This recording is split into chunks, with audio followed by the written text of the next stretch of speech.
시와이드 2부 시작하겠습니다. 최리나입니다.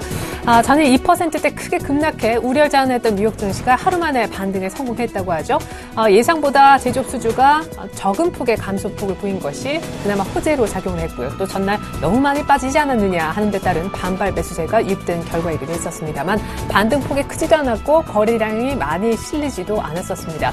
월가에서는 단순 기술적 반등 정도로 보고 주 후반에 있을 이벤트가 중요하겠다라는 분석을 내놓고 있는데요. 우리 코스피가 미국과 동조화되면서 오늘 같이 커플링이 돼 반등할 수 있을지 여부에 대해서도 역시 의문부호가 찍히고 있습니다. 이틀 연속 55포인트, 3%가량이나 내주며 외국인들의 많은 이탈을 이미 불러온 코스피이긴 한데 이쯤에서 돌아서기에는 재료가 마땅치 않다는 것이 가장 걸리는 부분이 되겠습니다. 재료가 없다 해도 외국인들이 무슨 이유에서건 사주면 될 텐데 그것이 오늘 가능하겠느냐, 큰 폭의 반등이 있을 수 있겠느냐에 대해서는 아무도 장담을 못한다는 것이죠. 이번 주 1850까지 일단 열려있다는 분석이 오히려 더 우세를 점하고 있는 상황인데요. 오늘 이 추가 하락한다면 기회를 봐야 될지, 오늘 약간의 반등을 한다 해도 얼마나 신뢰를 보낼 수 있을지는 사람마다 조금 의견이 갈릴 것 같습니다. 출발 증시와이드 2부 시작하겠습니다.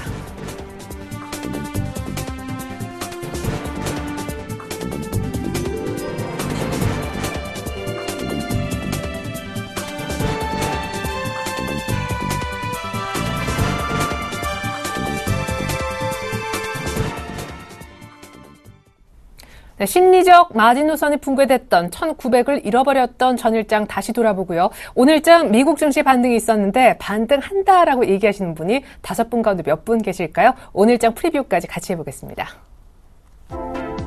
네, 먼저 리뷰부터 보죠. 최희승 차장님은 외국인들이 사실 많이 팔긴 했지만 장 막판은 선물을 한 3천억 정도 다시 한번 사들여가는 그런 모습도 보여줬었다. 사실 9천 계약에 육박하는 선물 매도가 출회가 되기도 했었는데 막판에 한 3천 계약 정도 줄여서 6천 계약에 조금 가까운 그 정도의 선물 매도만 보였었죠. 그것도 그나마 줄인 거다라는 얘기셨고요. 정영훈 팀장님은 미국의 ISM 지적 지표가 급락한 여파로 어제 투심이 많이 위축됐던 날이었다라고 의견 남겨주셨습니다. 김혜란 연구원님과 김영겸 팀장님은 의견이 거의 비슷하세요. 외국인들의 선현물 전방위적인 매도 짚어주셨고요. 특별히 프로그램 쪽에 비책 순매도도 외국인들이 일으켰다라는 분석 김혜란 연구원님 해주고 계시네요. 김영겸 팀장님은 이런 외국인들의 수급의 꼬임 때문에 대거 이탈 때문에 1900포인트가 이탈됐다라고 의견 주셨고 안상현 대리님은 코스피가 결국 박스권 하단을 이탈하고 말았는데 그래도 자동차주가 선방했다 하셨습니다. 기아차가 시총 상위 가운데 유일하게 플러스 마감을 한 종목이었었죠. 자, 오늘장에 대해서 뭐라고 5분이 말씀하셨을까요? 일단 중간에 보니까 보수적 대응하자라는 의견이 2분 출회가 되고 있습니다. 김혜란 연구원님 중간줄 먼저 보시면요. 대외 불확실성이 여전하기 때문에 보수적으로 봐야 되지 않을까. 김영겸 팀장님도 주요 이벤트의 분수령이다. 주 후반에 미국의 고용지표 또 그전에 22 통화정책회의까지는 보수적으로 볼 필요가 있다. 2분의 의견은 종합적으로 비슷하다 하겠습니다. 나머지 의견 보죠. 다시 첫째 줄로 돌아갑니다. 최승 차장님은 일단 외국인들의 수급 개선, 선물 쪽과 프로그램 연계된 이쪽 부분의 개선이 최대 관건이다. 의견 남기셨고요. 정영훈 팀장님은 코스피 PBR 1배 부근이기 때문에 하방 경직, 여기서 추가 급락은 아마 나오지 않을 거다. 지지가 이 정도에서 될 거다 보셨습니다. 안상현 대리님은 미국처럼 기술적으로라도 반등이 예상된다라시면서 자동차와 더불어 바이오, 제약 섹터의 분할 매수 의견을 내셨군요. 이 가운데 오늘은 동부증권 김혜란 연구원님 만나보겠습니다. 안녕하세요. 안녕하세요. 네, 어제 외국인들이 정말 많이 파는 모습 오래간만에 봤는데 그것도 이틀 연속이었다는 게 좀 큰 타격이 된 것 같습니다. 앞으로도 보수적으로 보자 이런 의견을 남기셨던데 이렇게 많이 낙폭이 있을 때 오히려 기회로 보자 쪽은 아니신가 봅니다. 우선 단기적으로는 대외 불확실성이 지속될 것으로 보고 있기 때문에 장기적인 시각은 좀 단기 트레이딩 관점, 보수적인 대응이 유효하다라고 보고 있고요. 우선 우리 시장을 둘러싼 지금 시장 환경이 지난주와 크게 달라지지 않았다고 보고 있습니다.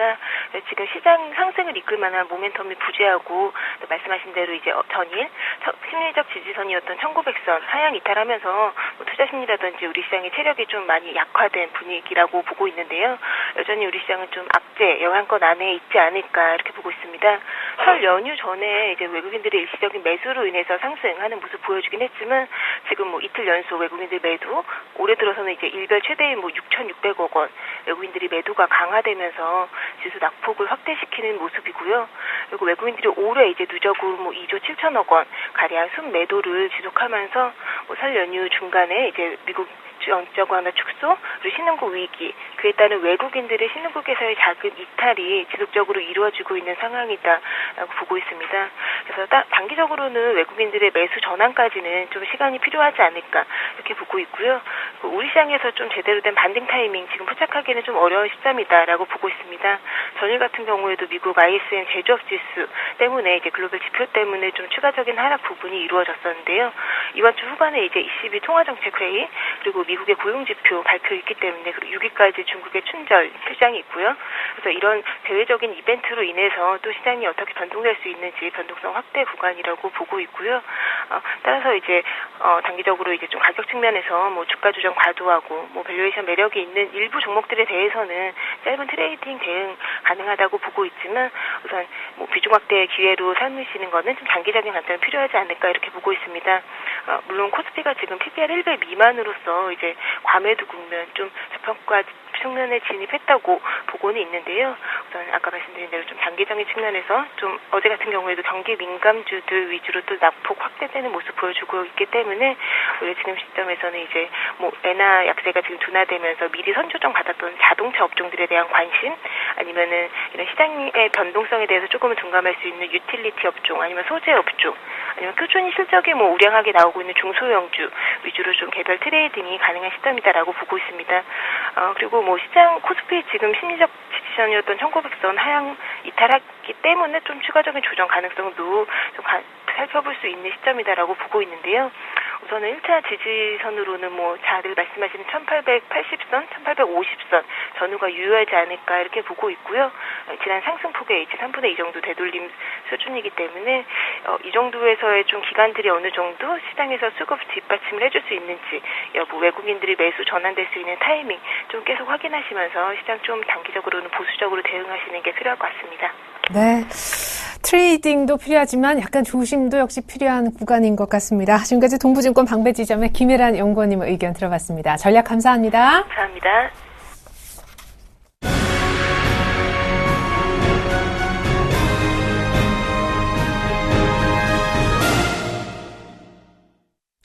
네, 1월 효과는 뭐 지나간 일이니까요. 2월 들면 분위기 좀 반전될 줄 알았는데 또 한 번 패닉에 휩싸이고 있습니다. 오늘 넘버원에게 듣는다 시간 특별히 NH농협선물 이진우 센터장님 전화 연결해서 좀 들어보는 시간 마련했습니다. 센터장님 오래간만입니다. 안녕하세요. 네, 안녕하세요. 네, 지금 대외 악재가 겹쳐 있다고들 하는데 하나하나 이 시간 통해서 좀 풀어봤으면 합니다. 일단 이머징 통화 위기는 이미 예고된 악재였다라는 분석들이 있더라고요. 테이퍼링이 이번에 2차로 또 한 번 단행될 것이라는 컨센서스가 사실은 월가에서도 90%가 넘었지 않았습니까? 네, 그렇죠.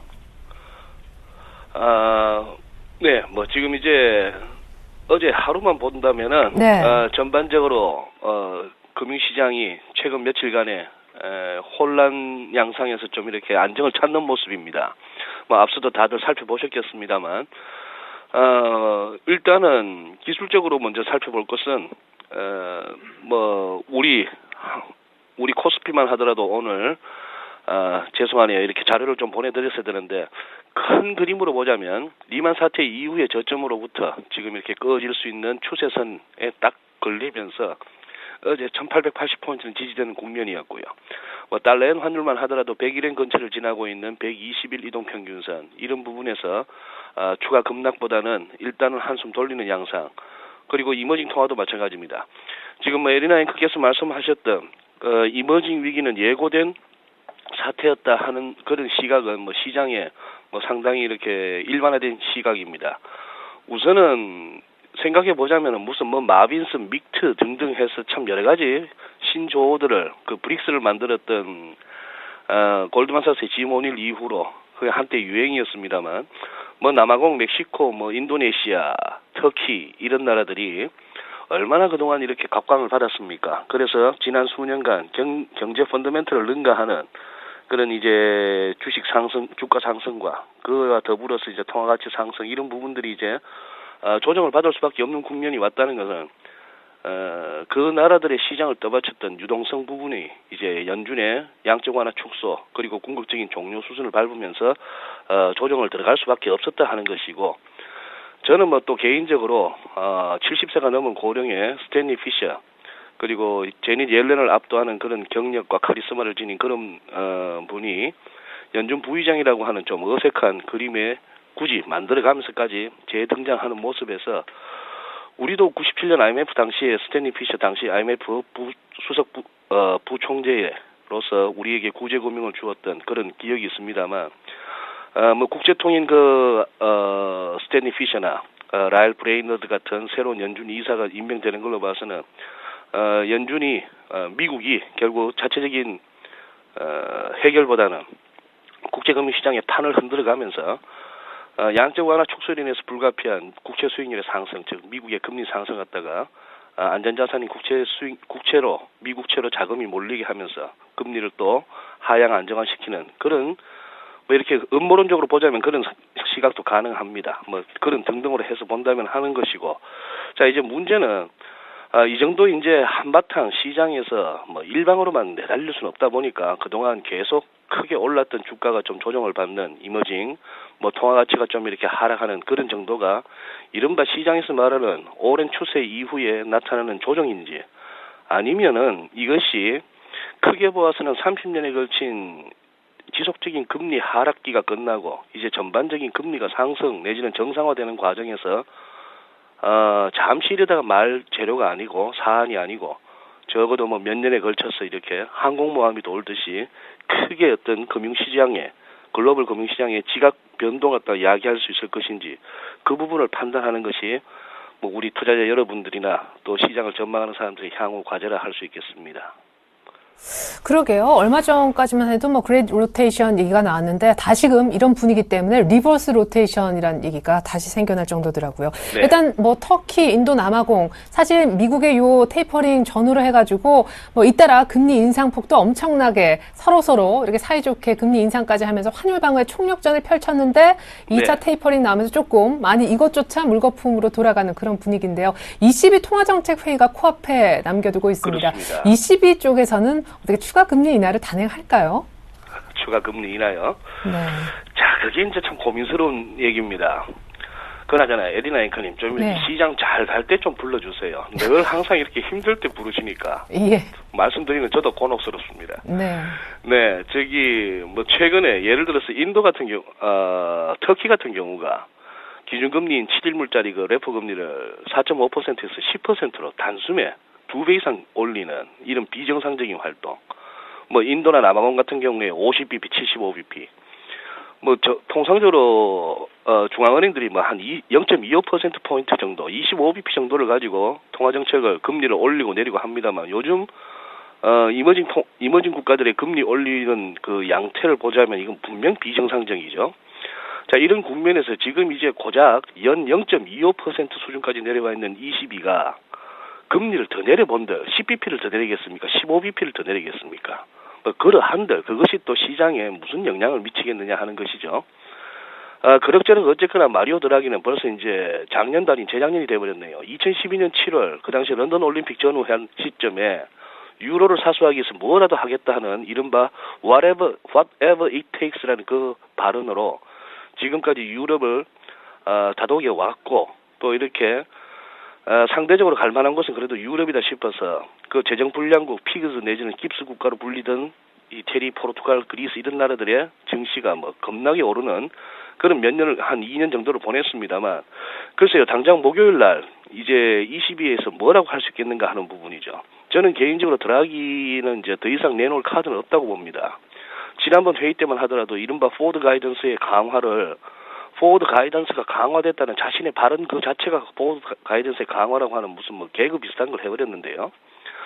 과연 ECB가 지금 이 대목에 무엇을 할 수 있겠는가 하는 부분이고, 지금 이제 금리를 올리는 이 부분, 정책적인 금리를 올리는 이 부분이 우리 IMF 때 금리 올렸던 거 생각해 보십시오. 무슨 콜 금리는 하루짜리 콜 금리가 40%까지 가고, 뭐 시중 금리가 25%까지 갔던 그런 식의 금리 인상은 결국 정상적인 상황에서 금리 인상이 아니고 빠져나가는 돈들을 붙들기 위한 고육지책이라는 얘기입니다. 경기가 회복되는 가운데에 투자가 살아나고 그만큼 돈에 대한 수요가 늘면서 자연히 돈을 쓰면서 지불해야 되는 어떤 비용으로서의 금리가 오르는 그런 정상적인 금리 인상이 아니라는 것이 작금의 이제 금리 인상의 이제 문제고, 여기서 선진국들은 이미 제로나 0.25, 뭐 0.5% 수준의 금리를 가지고 더 낮춘다는 것이 의미가 없고 하는 그런 국면이죠. 좀 이렇게 냉정하게 말하자면은 사실상 2008년 금융위기 이후 지금까지 연준과 뭐 ECB 그리고 영란은행에 이르기까지 달러, 유로, 파운드 갖다가 이렇게 막 뿜어대는 이른바 양적 완화로 그럭저럭 버텨왔습니다만 이 큰 물줄기를 돌리는 가운데에서 시장은 편안할 수는 없다는 하는 부분이죠. 어제 CNBC 같은 경우는 뭐 밤새도록 떠들었던 얘기가 그 전날 뭐 300포인트 넘게 급락했던 다우가 이렇게 반등을 보이니까 그들 표현으로 데리켓 바운스 뭐 이렇게 급락장에서의 일시적인 반등 그런 식의 어떤 시각이 많았습니다. 자, 일단 이제 시장은 한숨은 돌렸고 뭐 가는 장이 늘 단숨이 가는 것보다는 접혔다 가고 하는 것이 시장의 속성이다 보니까 일단 앞서 말씀드린 바와 같이 차트는 못 보여드려서 좀 아쉽습니다만 모든 것이 기술적으로 이 정도에서는 한 번쯤 최근 급락이나 급등에 대한 조정 한번 그칠 만한 레벨에 달러엔도 와 있고 우리 코스피도 와 있고 뭐 미국 증시도 와 있고 그런 국면입니다. 여기서 이제 살펴야 할 것은 지금 에리나이께서 지적하시던 ECB가 뭔가를 더 내놓을 수 있겠는가 하는 것 같고 그 다음에 결국 이제 유동성이 아닌 펀더멘털 장으로 이제 접어들었는데요. 이제는 펀더멘털 측면에서는 지표가 좋아야 됩니다. 연준은 앞으로 어떻게 하든 간에 뭐 QE를 줄여나가기로 그 스탠스가 확인된 만큼 그렇다면 경기 회복세가 지표로 확인돼야 된다는 측면에서 주말에 미국 고용지표 봐주셔야 되겠고 그리고 다가오는 일요일날 일본의 도쿄 도지사 선거 여기서 아베가 지지하는 그 후보가 결국 호소카와 측 탈원전을 내선 호소카와나 고이즈미 측이 지게 된다면 또 아베노믹스 측면에서 또 달러엔이나 니케이가 좀 흔들릴 수 있는 아직도 살펴야 할 재료들은 많은 가운데에 지금은 뭐 방망이 짧게 잡고 야구에서 너무 이렇게 리드가 길면은 주자가 역동작에 걸리죠. 너무 이렇게 지금 같은 장에서 큰 욕심을 내기보다는 짧게 하는 것이고 이게 뭐 또 역설적으로는 증시내 단타 세력들에게는 또 이렇게 흔들리는 왔다 갔다 하는 이 장이 또 위기이자 또 기회일 수도 있습니다. 그래요. 춘절 이후에 이 모든 이벤트 한꺼번에 반영할 중국장도 잘 살펴봐야 될 것 같습니다. 마지막으로 또 한시장 전문가시니까 달러원 그리고 엔화 가치에 대해서 좀 전망을 여쭙고 싶은데 지난해만 해도 뭐 1,050원대 정도에서 끝나다가 올해 들어서 벌써 한 40원 정도가 올랐고 어제 장 초반에 1,090원에 육박할 정도로 올라왔습니다. 결국에 이제 이머징 쪽에서 돈이 빠져나간 후에 흔적이라고도 역시 볼 수밖에 없는데 뭐 이 때문에 자동차주가 살아나고 뭐 좋은 여파도 좀 있습니다만 어디까지 치고 올라갈까 1,100원대를 보여줄까요? 글쎄요. 뭐 어쨌거나 이번 환율 상승 중에 1차적으로는 한 1,090원대 초반 그것마저 열리면 뭐 1,100원 정도는 한번 찍지 않겠는가 싶었습니다만 어제 같은 경우에 1,089원 90전이 장중 고점입니다. 뭐 흔히 하는 말로 10전만 더 썼으면 1,090원을 찍을 수도 있는데 그 10전도 이렇게 크리티컬한 레벨에서는 힘들다는 얘기죠. 그리고 뭐 경제부총리나 우리 금융위원장 이런 분들도 뭐 여러 번 강조합니다만 한국이 지금으로서는 예전에 뭐 그 정도의 취약한 국가가 아닌 것이고 특히나 환율 부분에 있어서는 분명 이렇게 우리의 경상수지 흑자 규모나 거주자 외화 예금 그리고 뭐 기업들이 아직도 보유하고 있는 달러 등등으로 보았을 때는 환율이 폭등으로 갈 그런 이제 시대는 분명 아닙니다. 그나마 1,050원 아래로 더 내려갔으면 부담스러웠을 우리 뭐 방금 말씀하신 자동차 업체나 철강업체 이런 측면에서는 최근에 환율 반등이 어느 정도 숨통을 튀는 그런 역할을 하겠으나 이 관점이 중요합니다. 지금 국제 투기 세력들이라고 한다면은 딜링 세력들이라고 한다면은 굳이 한국 원화를 갖다 공격하고 싶겠는가 하는 그런 부분이죠. 즉 그렇다면은 지금 우리는 그동안에 세계 증시가 올라갈 때 좀 소외됐던 만큼 이번에 하락장에서도 조금은 견조할 수가 있고요. 상대적으로. 특히 환율 부분에 있어서는 즉 무슨 뭐 이머징 통화가 됐건 엔화가 됐건 지금 건드려서 돈 될 만한 곳이 많다는 얘기입니다. 우리 한국 원화에 대해서 그렇게 국제 자본, 투기 자본들의 한머니들의 공격이 거칠게 나올 만한 시점은 아니라고 봅니다. 환율 뭐 이 정도에서 또 오늘 NDF 시세를 보더라도 한 7원 정도 하락하는 그런 양상인데 당분간 뭐 한 60에서 65 정도 아래 그리고 위쪽으로는 한 90원 이 안에서 또 이렇게 좀 이렇게 방향을 살피는 그리고 진정 이번에 연초에 이 위기가 진성 위기인지 아니면은 잘 나가던 장에서 한 번쯤 거쳐야 하는 급한 조정이었는지에 대한 그 파악이 먼저 선행돼야 될 것 같네요. 환율은 그렇게 걱정하는 크게 급등이나 급락은 걱정 안 하셔도 될 것 같습니다. 네, 결국 1,100원이 아니라 1,090원도 못 찍고 오늘 1,070원대로 내려설 것으로 보이니까 환율 걱정은 안 해도 된다 하셨습니다. 결국에 종합해 본다면 이제 주 후반 앞으로 있을 지표라든가 확인해야 될 것들은 많은 가운데 네. 방망이는 짧게 잡아야 된다. 그리고 이게 잔파든지 큰 물줄기가 바뀌는 것인지는 약간 더 관찰이 필요하겠다라는 말씀으로 이해하겠습니다. 네. 지금까지 NH농협증권 우리 이진우 센터장님 함께했는데 어려울 때만 불러서 죄송합니다. 도움 말씀 고맙습니다. 네, 고맙습니다.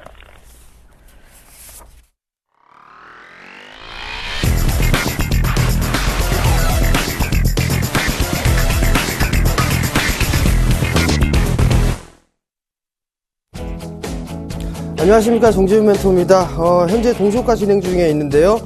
먼저 오늘 상승인지 하락인지 시장 에너지부터 제시를 해드리도록 하겠습니다. 자, 오늘장의 상승은 약 한 70% 정도 상승을 할 것이다 라고 예상을 하고 있습니다. 그 원인들을 좀 살펴보게 되면은요, 전날 미국 시장이 일단 기술적인 반등이 좀 나와주는 그런 모습들이 나타났습니다. 미국 3대 시장이죠. 다우지수가 0.4%대 상승 마감을 했었고요. 나스닥 같은 경우도 0.9% 가까운 상승 마감을 했습니다. 그렇기 때문에 우리나라 시초가에 좀 영향을 받을 수 있다라고 좀 보셔도 좋을 것 같고요. 전일 국내 야간 시장 같은 경우도 0.7% 정도 상승 마무리를 했습니다. 주도적으로 외국인 쪽에서의 매수에 힘입어서 약간 0.7% 상승 마감을 했는데요. 우리나라에 좀 긍정적으로 좀 작용을 할 것 같다라고 좀 말씀을 드리도록 하겠습니다. 자, 그리고 또 한 가지 부분들을 보게 되면 국내 시장 같은 경우는 어느 정도 이제 하락에 대한 목표치가 도달을 했다라고 좀 보셔도 좋을 것 같습니다. 아직까지 선물 쪽에서는 약간의 목표치가 도달을 해주지 않은 모습들이 약간 좀 찜찜한 부분들이 있는데요. 먼저 지수를 좀 잠깐 보시면서 말씀을 좀 드려보도록 하겠습니다. 자, 주가의 흐름들을 좀 보게 되면 상승과 하락을 했을 때는 어느 정도 마디의 폭만큼 밀리고 올라가는 그런 습성들을 좀 보이고 있습니다. 어느 하락폭만큼 반등이 나온 이후에는 그 가격 폭만큼 밀려 내려오는 그런 모습들이 나타났었는데요. 전날 같은 경우도 보게 된다면 이 하락폭에 대한 부분들, 하락 N자형으로 좀 밀려 내려왔었고, 단기적으로도 이 마디에 대한 목표치가 어느 정도 좀 도달을 해 있는 그런 모습들입니다. 그렇기 때문에 기술적인 반등은 좀 충분히 나올 수 있다라고 좀 보셔도 좋을 것 같고요. 선물 시장 같은 경우도 마찬가지입니다. 오늘 전날 같은 경우도 245.25포인트의 저점을 좀 형성을 했었는데요. 약 244.8포인트 정도가 나름대로 좀 저점권역으로 진입을 하고 있다라고 예상을 한다라면 나름대로의 추가적인 반등 수는 좀 충분히 나와줄 수 있다라고 좀 보셔도 좋을 것 같습니다. 그렇지만 이 부분들이 금일 반등이 나온다고 해가지고 추세의 전환이 된다거나 이런 모습들은 아니다라고 좀 말씀을 좀 드려보도록 하겠습니다. 자, 그럼 먼저 관심을 보고 관심 있게 좀 봐야 되는 섹터를 좀 봐야 될 것 같은데요. 우선 시장이 좀 상승, 즉 반등의 흐름들이 나와주려면 삼성전자가 상승을 해주는 그런 모습들이 나타나야 되고요. 또 하나는 자동차 측 섹터죠. 현대차가 상승을 해주는 그런 모습들이 나타나줘야지만 어느 정도 지수에 대한 반등은 좀 나올 수 있다라고 좀 보셔야 될 것 같습니다. 코스닥 같은 경우는 셀트리온을 예를 좀 들 수가 있을 것 같은데요. 동시효과의 흐름들을 좀 잠깐 보시게 된다면 자동차 쪽 섹터는 강보합세를 좀 유지를 해주고 있는 그런 모습들이고요. 삼성전자 같은 경우는 약 한 0.9% 정도 하락을 동시효과를 좀 보여주고 있는데요. 이러한 흐름도 좀 출발을 해봐야 좀 알 수 있을 것 같습니다. 자동차 부품 섹터들이 어느 정도 낙폭과대 인식이 좀 든다라면 이런 종목들이 반등이 나오고 삼성전자까지 상승으로 해주는 그런 모습들이 나타나게 된다라면 어느 정도 추가적으로 상승, 즉 반등은 나올 수 있다라고 좀 보셔도 좋을 것 같습니다. 대형 섹터들 같은 경우는 어느 정도 하락에 대한 마디의 목표치가 얼추 나왔기 때문에 금일 관심 있게 좀 볼만한 섹터들은 상당히 좀 많다라고 좀 보셔야 될 것 같습니다. 즉 대부분의 낙폭 과대 쪽 섹터로 들어가고 있는 그런 종목군들이 상당수 포진되어 있기 때문에 이러한 종목의 흐름들은 순환매가 됐든 아니면 전 섹터가 골고루 오르든 그러한 흐름들이 좀 예상이 될 수 있다라고 좀 보셔야 될 것 같고요. 오늘 주가의 흐름들은 삼성전자와 현대차 이들 종목군들 위주로 좀 보시면 좋겠다라고 좀 말씀을 드려보도록 하겠습니다. 자, 그러면 관심 있게 좀 볼만한 종목군들은 우선적으로 만도라든가 아니면은 성우 하이텍, 한일이와 이런 종목, 즉 자동차 부품 섹터들을 좀 말씀을 드려보도록 하겠고요. 그 다음에 정부 정책 수혜주죠. 한전 KPS나 한전 기술 이런 종목군들 같은 경우는 중기적인 관점에서 놓고 봤을 때도 나름대로 충분히 상승을 해줄 만한 그런 종목이다라고 좀 말씀을 드리도록 하겠습니다. 자, 그러면 동시효과 상황을 좀 보고 제한주 보도록 하겠습니다. 5, 4, 3, 2, 1.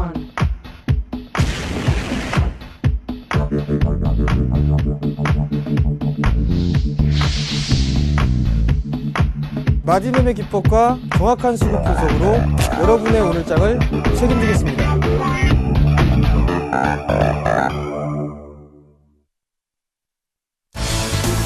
자, 오늘장 개장을 했습니다. 자동차, 완성차 쪽 섹터와 자동차 부품 섹터 상승해주고 있고요. IT 섹터도 상승을 해주고 있는 그런 모습입니다. 원달러 환율도 7.3원 내린 1076.5원에 거래가 좀 진행이 되고 있고요. 대부분의 이 시가총액 상위 종목군들이 나름대로 기술적인 반등의 흐름들이 나타나고 있습니다. 결국에는 전날 어느 정도 이 하락에 대한 목표치를 도달을 했기 때문에 추가적인 반등 시도, 즉 바닥을 찍고 난 이후에 기술적 반등 시도가 좀 나와줄 수 있다라고 좀 보셔도 좋을 것 같습니다. 자, 우선 한일 이화 종목을 좀 보도록 하겠습니다. 16,350원이죠. 0.93% 정도 상승 출발을 좀 진행을 해주고 있는데요. 어느 정도 나름대로 지금 흐름들을 좀 보게 된다라면 바닥을 좀 다져놓고 난 이후에 기술적인 반등의 흐름들이 나와줄 수 있는 그런 모습들입니다. 우선 현대차와 삼성전자가 상승 출발을 해주고 있는 만큼 자동차 부품 섹터죠. 중소형주들 같은 경우는 나름대로 견조한 모습들이 좀 나타날 수 있다라는 점 말씀을 좀 드려보도록 하겠고요.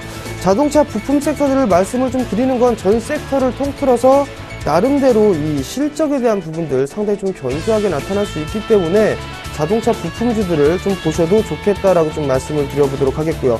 낙폭 과대로 진입한 섹터들을 좀 보게 된다라면 조선 섹터를 좀 볼 수가 있습니다. 조선 섹터 같은 경우도 지금 빅3라고 볼 수 있죠. 현대, 삼성, 대우 이 섹터들이 있는데요. 이들 종목군들 중에서는 대우조선해양이 그나마 좀 괜찮다라고 좀 먼저 말씀을 드려보도록 하겠습니다. 자, 대우조선해양 차트를 좀 보시면서 말씀을 드려보도록 하겠는데요. 어느 정도 바닥권역에까지 밀려 내려오고 난 이후에 박스 하방권역까지 밀려 내려왔습니다. 그렇기 때문에 기술적인 반등의 흐름들은 충분히 좀 나와줄 수 있다라는 점, 즉 여기에서는 추가적으로 급락이 나온다기보다는 어느 정도 반등 시도가 좀 나와줄 수 있는 그런 자리대다라고 좀 보셔도 좋을 것 같습니다.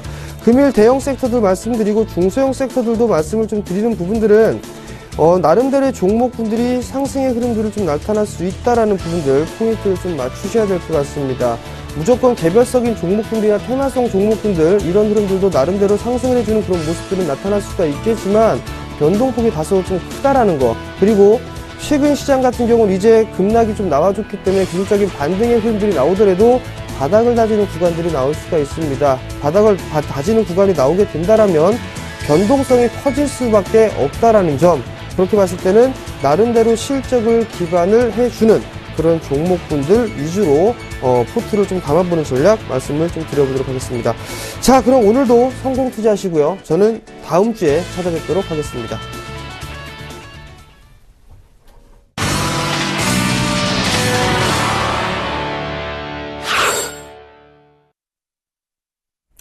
네, 결국 코스피는 하루 만에 1900포인트 회복 시도를 하고 있고요. 삼성전자 역시 그런 비슷한 분위기, 자동차주의 선전도 돋보이고 환율은 잠시 후에 알아보겠지만 급락세로 개장을 했습니다. 일본 니케이 짚어드리지 않을 수가 없죠. 어제 4% 폭락했었는데요. 연중 최저치였고 석 달러 최저치를 찍었지만 일본도 역시 오늘 아침에 올라옵니다. 결국 미국, 우리, 일본 다 반등을 하고 있다라는 얘기인데 1.5% 가까이 반등하면서 14,000선 겨우 지켰던 니케이 225 지수 평균 지수가 14,200선까지 회복하면서 갭 상승 출발을 했습니다. 자, 외환 시장에서 달러원이 얼마나 급락하는지, 그렇다면 지금 레벨은 어느 정도인지 알아보겠습니다. KB 외환선물 정경팔 팀장님 안녕하세요. 네, 안녕하세요. 네, 어제 호주 금리 동결 소식 때문에 결국 1,090원 못 찍고 오히려 하락세로 바뀌었던 그런 모습이었는데 오늘 NDF에서 7원이나 급락했다면서요. 네, 그렇습니다. 오늘 서울 외환시장은 어제 종가 대비 7원 30전이 하락한 1,076원 50전에 개장했고요. 이 시간 현재는 개장가보다 소폭 상승한 1,076원 90전에 거래가 되고 있습니다. 환율이 하락한 것은 신흥국 통화들이 달러에 대해 반등하면서 차익 실현성 달러 매도가 등장했기 때문입니다. 어제 저녁 뉴욕의 3대 지수가 전일 급락에 대한 반작용으로 반등하면서 외환시장에서는 엔화가 달러와 대비 약세를 보였고요. 엔화와 크로스거래 관계에 있는 위험 통화들이 반등했습니다. 신흥국 통화들이 반등세가 나타나기 시작한 것은 어제 아시아장에서 호주 달러가 급등하면서부터인데요. 호주 중앙은행이 추가 금리 인하 가능성을 반영하면서 약세를 보였던 호주 달러는 금리 동결과 함께 숏 포지션의 커버가 나왔고요. 미 달러와 대비 2% 이상 급등하는 모습을 보였습니다. 이와 함께 서울 외환시장에서는 역외 시장 참여자들의 달러 매도와 수출업체들의 고점 매도가 등장하면서 달러원은 전일 종가보다 소폭 하락하면서 마감했습니다. 원화를 비롯하여 신흥국 통화들이 반등했습니다만 현재로서는 차익 실현성 반등 이외에 큰 의미를 부여하기는 어렵습니다. 신흥국들의 불안 요인이 여전히 상존하고 있고요. 중국과 미국 경제 지표에 대한 우려가 여전히 남아있기 때문에 외환시장에서 엔화의 약세가 제한되는 모습이고요. 이 때문에 엔화와 크로스거래 관계에 있는 위험 통화들의 반등 역시 제한될 수 있다는 점에서 달러 원은 하방 경직성을 경험할 것으로 예상됩니다. 가장 가까운 시장 변수로는 우리나라 시간으로 오늘 저녁에 발표되는 미국의 ADP 민간 고용과 ISM 서비스업 지수인데요. 특히 ISM 서비스업 지수 내 서비스업 고용 지수를 주목하고 있습니다. 비록 지난 12월 미국 고용지표 발표 시에는 서비스업 고용지수와의 연계성이 떨어지는 모습을 보였습니다만 최근 8번의 발표 가운데 6번의 경우에서 높은 상관성을 보여왔고요. 이 때문에 오늘 자정에 발표되는 미국의 1월 서비스업 지표 호조를 볼 경우 이번 주말에 발표되는 미국의 1월 고용지표에 대한 기대감을 높이면서 시장의 위험 선호도가 증가할 수 있겠습니다. 그렇지만 최근에 추운 겨울 날씨의 영향을 반영할 경우 지표들이 부진할 가능성 역시 배제할 수 없는데요. 외환시장에서는 지표의 호조가 미 달러화의 펀더멘털성 달러 강세로 나타날 수가 있고요. 지표가 부진할 경우에는 최근 수일간의 경우처럼 위험 회피성 달러 강세로 나타날 수 있기 때문에 달러원은 향후 반등 가능성이 높다고 보고 있고요. 120일 이동평균선이 지나가고 있는 1074원이 지지를 받는다면 상승 가능성이 더욱 높아질 수 있겠습니다. 오늘 1070원대 후반대를 중심으로 한 거래가 이어지겠습니다. 네. 그러면 오늘 밤에 있을 서비스업 지수와 그 후에 나올 고용지표를 잘 봐야 될 텐데 재차 달러가 강세를 보일 가능성이 높다 하셨습니다. 중간에 껴있는 이벤트인 ECB 통화정책회의는 어떻게 될까요? 그 결과에 따라 달러원 방향이 약간 흔들릴 가능성도 있는지요? 일단 그 ECB에서 금리 인하라든지 추가 양적 완화 조치가 나올 경우에 달러 강세가 나타나면서 그건 역시 달러 원의 상승으로 이어질 수가 있고요. 그런데 이번 주에 그 양적 완화 또는 금리 인하 조치가 나올지는 아직 확실치는 않습니다. 추가 금리 인하 조치가 깜짝해 나온다면 오히려 달러의 강세를 더 부추길 수 있겠는데 이번에 과연 단행이 될지는 불확실하다라는 추가 전망까지 들어봤습니다. 지금까지 KB 외환선물 정경팔 팀장님과 함께 외환시장 동향 분석해봤습니다. 잘 들었습니다. 네, 감사합니다.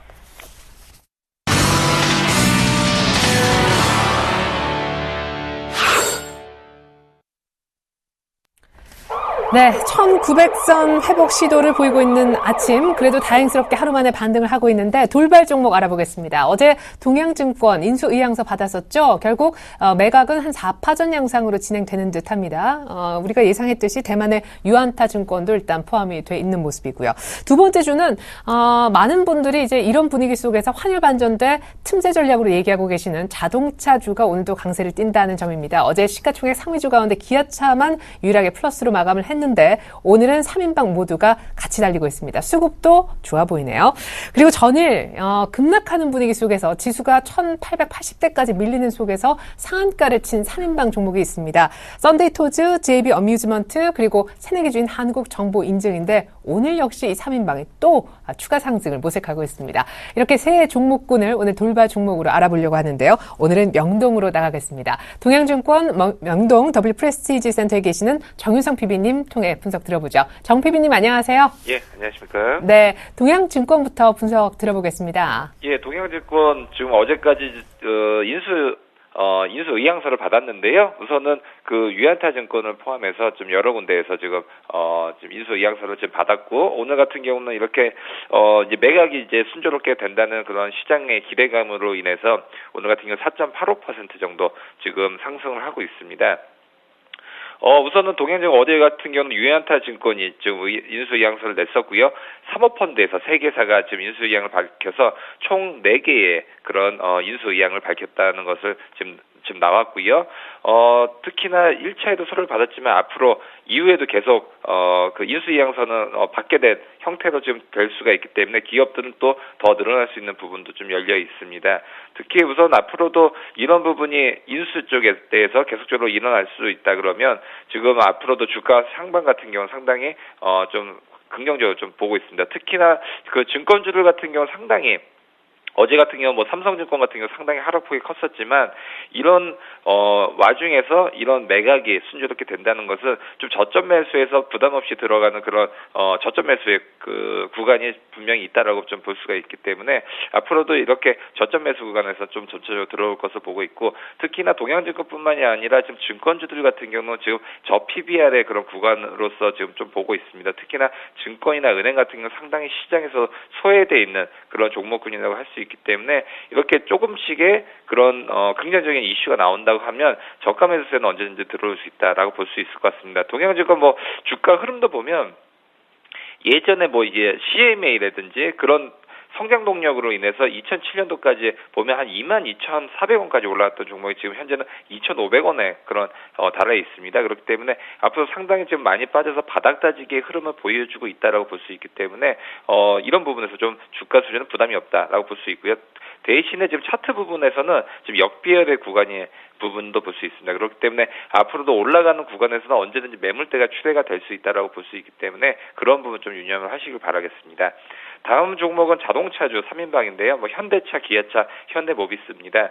우선은 자동차들 같은 경우는 특히나 외국인들의 그런 매수세가 지금 조금씩 되고 있는 부분이 눈여겨볼 그런 대목인 것 같습니다. 특히나 자동차주들 지금까지 어땠습니까? 지금 현재 원화 강세가 될수록 계속적으로 자동차 쪽에서 그런 굉장히 약세가 있었죠. 그동안의 흐름이 굉장히 안 좋았었는데 이런 거와는 반대로 지금 현재 같은 경우는 테이퍼링 이슈라든지 아니면 미국 쪽을 중심으로 해서 차익 매물이 계속적으로 나오고 있기 때문에 그런 부분에서 지금 현재 원화가 약세 흐름은 다시금 되고 있죠. 오늘 같은 경우는 약간 환율이 좀 강세의 움직임이 있지만 그동안에 워낙 좀 원화가 강세였던 부분이 약세로 좀 전환이 되면서 자동차주들 같은 경우는 그동안에 환율 부분에서 좀 안 좋았던 부분이 다시금 긍정적인 시그널로 될 수가 있기 때문에 차츰차츰 자동차주들 같은 경우는 저가 매수세가 들어올 수 있다고 볼 수 있을 것 같습니다. 특히 자동차주들 같은 경우는 모멘텀이라든지 글로벌 점유율 같은 부분은 상당히 안정적인 부분을 보여줬는데요. 환율 부분 때는 또 빠졌던 부분이 있거든요. 그런 부분이 반대급부로 작용을 하고 있다고 볼 수 있을 것 같습니다. 그렇기 때문에 앞으로도 자동차주들 같은 경우는 이런 환율 부분 이 굉장히 중요할 것으로 보고 있고 엔화 같은 경우는 그동안은 워낙 약세였기 때문에 자동차주들 반대 불이익이 있었는데 지금 같은 경우는 엔화가 달러 대비해서 이제 조금씩 강세 움직임을 좀 띄고 있기 때문에 그런 부분도 좀 우호적으로 작용할 것이다라고 말씀드릴 수 있겠습니다. 그 다음 종목 같은 경우는 이제 썬데이 토즈를 말씀드리겠는데 썬데이 토즈 지금 시장에서 가장 핫하죠. 특히나 지금 시청자분들 같은 경우도 카카오톡을 많이 하실 건데요. 카카오톡을 통해서 애니팡2를 지금 그 지인분들이 같이 하자고 하는 메시지를 최근에 상당히 많이 받으실 겁니다. 그만큼 지금 애니팡2 같은 경우는 좀 인기 행진을 좀 이어가고 있다고 볼 수 있습니다. 그렇기 때문에 지금 상당히 상승폭은 큰데요. 오늘 같은 경우도 6.36% 이런 시장의 움직임을 좀 반영을 하고 있습니다. 특히 애니팡의 후속작이죠. 애니팡2에 대한 실적 기대감이 실질적으로 주가 상승을 좀 이끌고 있는 것으로 좀 판단이 되고 있고요. 특히 구글 플레이 스토어에서는 지금 매출 2위를 지금 기록할 정도로 인기를 끌고 있습니다. 그래서 애니팡2 같은 경우는 하루의 매출액이 지금 3억 원을 지금 넘었을 것으로 지금 추정이 되고 있고요. 지금 2주일이 지금 출시된 지 2주일이 지났는데요. 지금 같은 경우도 일별 활동 이용자 DAU라고 하는데요. 이게 230만 명이 지금 넘어선 것으로 지금 파악이 되고 있습니다. 썬데이 토즈의 올 1, 4분기 매출액 같은 경우가 지난해 같은 기간보다 255% 정도 증가한 331억 원, 영업이익은 330% 늘어난 146억 원을 지금 기록할 것으로 추정이 되고 있습니다. 그렇기 때문에 앞으로도 썬데이토즈 같은 경우는 이러한 애니팡2의 그런 성장세가 어느 정도 될 수 있냐, 그런 부분이 시장에서의 앞으로의 주가의 향방이 기대가 될 것으로 보고 있고요. 그다음에 뭐 썬데이토즈 같은 경우는 좀 뭐 갖고 계신 분들 같은 경우 상당히 좀 수익률이 많이 나셨을 것 같은데요. 특히 예전 같은 경우는 이제 이제 스펙이라고 해서 이제 M&A를 했었죠. 썬데이토즈를 했기 때문에 그때부터 갖고 계신 분들 같은 경우 상당히 지금 수익률도 높을 텐데요. 지금 썬데이토즈 같은 경우 주가 흐름이 5일선을 지금 뛰어넘어가고 지금 갭 상승을 해 있는 상황이죠. 그렇기 때문에 지금 주가 수준 같은 경우 상당히 좀 급등해 있고 좀 과열되어 있는 양상은 분명히 있다라고 말씀드릴 수 있고요. 또 한 가지 조금 부정적인 부분은 모바일 게임 같은 경우는 상당히 유행이 빠르게 변하고 있다. 그렇기 때문에 장기 롱런하는 게임보다도 그때 그 유행이 빨리빨리 지나가고 있지만 그 중에서는 애니팡 같은 경우 상당히 나이대라든지 연령대 또 성별이 구애를 안 받고 꾸준하게 갖고 가는 측면도 있기 때문에 이러한 상반된 측면은 분명히 인지를 하시고 좀 투자에 임하시길 바라겠습니다. 어제 같은 경우 또 강세였던 세 종목 중에 하나죠. 제이비어 뮤즈먼트 같은 경우도 상당히 어제 같은 경우도 흐름이 좋았고 오늘 같은 경우도 11%대의 강한 움직임을 보여주고 있습니다. 어제도 상한가인데 오늘도 뭐 11%대에서 계속적으로 상승 움직임을 좀 보여주고 있고요. 이 종목 같은 경우는 지금 주 MJB와 함께 제주도 내 카지노 호텔 복합 리조트인 제주 아일랜드 호텔 리조트 개발에 지금 착수했다는 뉴스로 인해서 상당히 좀 저가에서 강하게 지금 매수가 들어오고 있습니다. 그렇기 때문에 앞으로도 제주도의 랜드마크로서 지금 복합 리조트를 계속적으로 할 것으로 예상이 되고 있고요. 특히 에어르 고성리에 위치한 이쪽에 지금 대지 면적 상당히 큰 규모로 지금 계속적으로 지금 개발을 할 예정으로 보고 있습니다. 그래서 현재 같은 경우는 리조트 개발이라든지 그런 부분은 특히나 이 종목뿐만이 아니라 현재 같은 경우는 지금 뭐 카지노 주라든지 아니면 여행 관련주들 같은 경우 상당히 시장에서는 시장 자체의 분위기는 지금 상당히 어수선한 분위기지만 그런 종목들에 한해서는 상당히 탄탄하게 움직이고 있다. 그렇기 때문에 제이비어 뮤즈먼트 같은 경우도 지금 거의 지금 상한가 움직임을 지금 말씀드리는 와중에도 지금 진입을 할 것 같은데요. 이런 부분도 상당히 시장에서는 그 외에 플러스적인 요소가 분명히 있다라고 말씀드릴 수 있기 때문에 이렇게 앞으로도 끊임없는 테마 그렇기 때문에 리조트라든지 카지노, 여행 관련주들 같은 경우는 제이비어 뮤즈먼트와 함께 한번 좀 봐야 될 필요성이 있어 보이고요. 제이비어 뮤즈먼트 같은 경우 최근의 흐름이 거의 9,680원까지 가다가 지금 3,735원대까지 지금 상당히 하락폭이 컸었죠. 하지만 이렇게 복합 리조트 개발 소식과 의해서 저점 매수가 들어오기 때문에 상당히 지금 같은 경우는 주가 매수 때는 부담이 없는 주가대라고 말씀드릴 수 있겠고요. 하지만 연속 이틀 상한가가 갔기 때문에 언제든지 그런 차익 매물에 대한 추세도 분명히 조심을 하셔야 된다라고 말씀드릴 수 있겠습니다. 오늘 또 지금 말씀드릴 마지막 종목 같은 경우는 한국정보인증입니다. 한국정보인증 같은 경우도 어제 상한가 갔지만 오늘도 11%의 강한 움직임을 보여주고 있고요. 최근에는 상한가를 어제 갔다고 하면 다음 날도 좀 강하게 움직이는 부분이 좀 심심찮게 볼 수 있는데요. 한국정보인증 같은 경우는 이제 상장한 지가 지금 얼마 안 되는데 지금 어제 같은 경우 상한가를 갔었고요. 오늘 같은 경우도 앞으로도 한국정보인증 같은 경우는 신용카드사들의 그런 정보 유출 사태로 인해서 우선 한국정보인증 같이의 그런 주력 사업인 공인인증 서비스가 지금 반사이익을 좀 볼 수 있을 거라는 그런 예상이 지금 되고 있고요. 특히나 공인인증 서비스 같은 경우는 연평균 14%의 그런 성장세를 이루고 있기 때문에 이런 부분에서 어느 정도의 성장 동력은 충분히 받쳐나가고 있다고 볼 수 있을 것 같습니다. 특히나 주목해야 될 부분은 공인인증서를 대체할 수단이 현재로서는 없기 때문에 시장은 앞으로도 꾸준하게 이어갈 가능성이 크고요. 그렇기 때문에 그리고 진행 중인 신규 사업 부분도 한국정보인증 같은 경우 추가적인 밸류에이션 부분을 추가적으로 프리미엄을 줄 수 있다고 말씀드릴 수 있겠습니다. 지난해 글로벌 기업이죠. 코모도와 제휴를 했었고요. SSL 사업을 확대할 예정으로 지금 되고 있기 때문에 앞으로도 이런 부분은 지속적으로 시장에서 관심이 뜨겁다라고 말씀드릴 수 있겠습니다. 하지만 지금 카드 사태가 지금 일어났기 때문에 한국정보인증의 지금 그 주가 상승 흐름은 약간은 과열되는 움직임도 분명히 있다고 말씀드릴 수 있고요.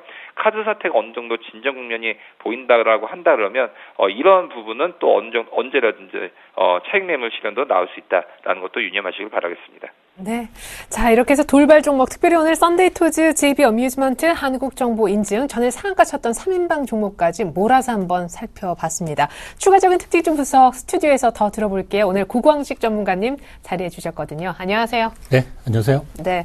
자, 이제 사실 어닝은 뭐 하이라이트 좀 지났다는 느낌이지만 계속해서 실적 발표는 이어지고 있습니다. 현대산업이요, 4분기 적자 난 실적을 발표했는데도 불구하고 오늘 4%대 껑충 뛰고 있습니다. 향후 전망이 좋은 걸까요? 같이 한번 들어보고요. NC소프트도 만만치 않은 오늘 상승세 3% 이상 오르고 있습니다. 20만 원 회복까지는 아니지만 중국에서 또 좋은 소식이 좀 들리고 있는 듯도 하네요.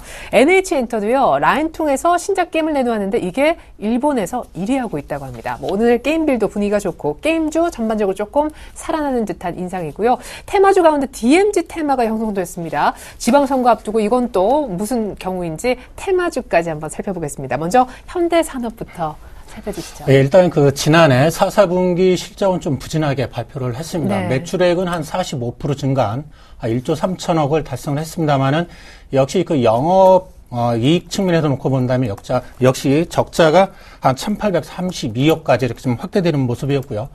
순손실이 한 1,700억까지 이렇게 좀 나타나고 있습니다. 그렇지만은 올해부터는 전반적인 턴 어라운드 기대감으로 인해서 좀 주가가 1,200원 상승하는 그런 모습을 보여주고 있습니다. 좀 수급적인 측면과 기술적으로 좀 접근을 해보도록 하겠습니다. 역시 오늘 기관 쪽에서의 매수세 유입, 최근 특히 올해 들어서 기관들의 매수세가 지속적으로 좀 확대되는 그런 모습이 좀 나타나고 있고요. 반면에 외국인들은 좀 계속해서 매도를 하고 있는 그런 상황이 좀 연출이 되고 있습니다. 따라서 기관에 의한 매수세가 추가적으로 유입이 된다면 추가적인 상승 가능성도 있고요. 특히 최근에 강남 지역에 있어서의 재개발이라든가 일부 아파트 쪽에서의 매매가가 상승하는 좀 전반적으로 부동산 경기 회복 조짐도 나타나고 있기 때문에 좀 더 추이를 지켜보시는 것도 좋을 듯합니다. 그 다음으로 좀 살펴볼 종목은 역시 NC소프트인데 역시 중국 모멘텀으로 인해서 주가 흐름도 좀 양호하게 좀 나오고 있는 것으로 좀 보여지고 있습니다. 최근의 흐름은 역시 최근 주가 전반적으로 증시 불황으로 인해서 주가 비교적 큰 폭으로 하락을 했습니다만은 어제에 이어서 오늘 한 6,000원 정도 상승하는 그런 모습을 보여주고 있고요. 역시 중국 모멘텀이라면은 블레이드 앤 소울에 대한 매출 성장 기대감이 좀 나타나고 있는 것으로 보여주고 있고, 올해 전반적으로는 중국 시장에서 한 전체 영업이익의 한 50에서 55%까지 이렇게 달성할 것으로 좀 보여주고 있습니다. 역시 수급적 측면에 놓고 본다면 기관에 의한 매수세가 지속적으로 좀 유입이 되고 있고, 반면에 외국인은 좀 매도하는 그런 양상을 보여주고 있습니다. 따라서 외국인과 기관 간의 치열한 매매 공방이 나타날 것으로 보여지고 있고요.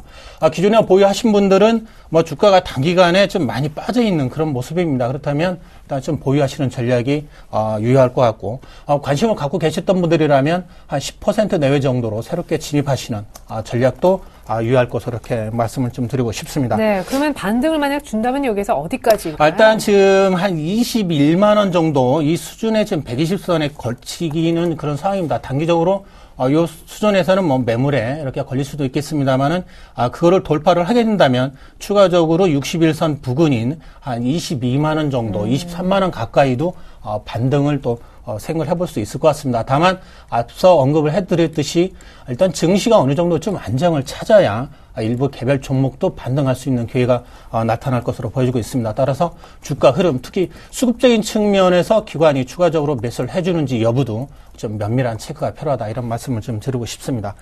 그 다음으로 좀 살펴볼 종목은 NHN 엔터테인먼트인데요. 역시 최근에 게임주들은 비교적 좀 선방하는 그런 모습을 좀 보여주고 있고요. 최근 흐름을 놓고 본다면 위메이드라든가 일부 종목들은 주가가 급락하는 와중에 비교적 좀 견조한 우상향하는 모습을 보였거든요.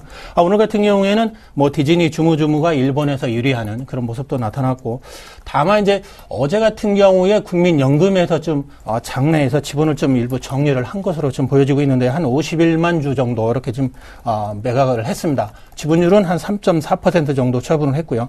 따라서 기존의 11.75에서 8.35까지 좀 떨어지는 그런 모습을 보였습니다. 따라서 추가적으로 연기금에서의 매도 물량이 나올 수 있는지 여부도 좀 지속적으로 체크를 해야 될 것 같고요. 그렇지만은 기술적 측면에 놓고 본다면 모양은 상당히 좀 우상향할 가능성이 있는 것으로 보여지고 있습니다. 최근에 외국인들은 매도 물량이 좀 나오는 반면에 기관 쪽에서 일부 연기금을 제외한 다른 기관 쪽에서 매수세가 일부 유입이 되고 있는 것 같습니다. 따라서 추가적으로 기관 쪽에서 매수세가 좀 유입이 된다면 좀 긍정적인 시각이 좀 바람직할 것으로 보여지고 있고, 특히 투신과 보수적으로 보는 보험사에서의 매수세가 유입되는 부분은 중장기적 관점에서는 좀 유효한 것으로 이렇게 좀 판단을 해볼 수 있을 것 같습니다. 다음으로 이제 좀 일부 테마가 최근에 좀 형성이 됐던 부분인데, 역시 비무장지대 세계 평화공원 조성에 따른 일부 좀 테마가 형성되고 있는 그런 모습인데요. 특히 지난 3일자 청와대에서 대통령께서 일부 이런 그 비무장지대 평화공원이라든가 관광산업에 2017년도까지 한 30조까지 이렇게 확대한다는 그런 좀 발표가 있었고요. 따라서 관련 종목들이 비교적 좀 견조한 흐름을 보여주고 있습니다. 오늘 일부 종목만 간단하게 좀 짚어보는 그런 모습을 하겠는데요. 이월드가 한 2% 정도 상승하는 모습을 좀 보여주고 있고요. 그 다음으로 좀 살펴볼 수 있는 것이 코아스가 한 8% 정도를 좀 급등하는 모습을 보여주고 있습니다. 최근에 주가 흐름은 상승과 하락을 반복하는 그런 패턴을 보여주고 있습니다만은, 역시 기관 쪽에서는 매물이 좀 나오는 그런 모습이고, 네. 다만 그 외국인들은 샀다 팔았다를 좀 반복하는 그런 모습인 것 같습니다. 따라서 기관 쪽에서는 이런 좀 저가의 테마준을 좀 피하는 그런 양상이 있기 때문에, 일단 외국인들이 추가적으로 어떤 매매 패턴을 보느냐에 따라서 주가 흐름도 결정이 날 것으로 보여지고 있습니다. 따라서 기존에 보유하셨던 분들 오늘 좀 현재 한 9% 가까이 올라오고 있습니다만은, 지금 9시 25분에 9% 정도 상승이라면 이와 같은 분위기에서는 오늘 좀 강하게 좀 상승이라도 이렇게 좀 더 추가적으로 한다면 보유하시는 전략이 맞는 것 같고요. 관심을 가지고 계셨던 분들이 오늘 9%에서 좀 과감하게 매수하기는 좀 부담스럽습니다. 주가 흐름을 좀 더 지켜보시면서 대응하는 그런 전략이 맞는 것 같고요. 그 다음으로 좀 한번 본다면 이화공영을 한번 좀 살펴보도록 하겠는데요. 역시 이 종목도 최근에 일부 테마가 형성되면서 오늘도 한 4% 이상 좀 상승하는 그런 모습을 보여주고 있습니다. 역시 외국인은 샀다 팔았다를 반복하는 모습이고, 기관 쪽에서는 크게 관심을 갖지 않는 것으로 보여지고 있습니다. 따라서 개인 간의 치열한 매매 공방이 일어나는 것으로 보여지고 있고, 오늘 같은 경우에 시장이 어느 정도 좀 안정을 더 좀 유지를 해준다면 추가 상승 이력도 있는 것 같습니다. 그래서 과감하게 진입하시기보다는 조정시마다 5에서 10% 정도 이렇게 새롭게 좀 포트에 이렇게 좀 담아보시는 전략도 좀 괜찮지 않을까, 이런 말씀을 좀 드리고 싶습니다. 네, 저희가 돌발 종목으로 준비했었던 전일 상한가 3인방 가운데 JB 어뮤즈먼트까지 한국정보 인증을 따라서 상한가에 막 들어갔습니다.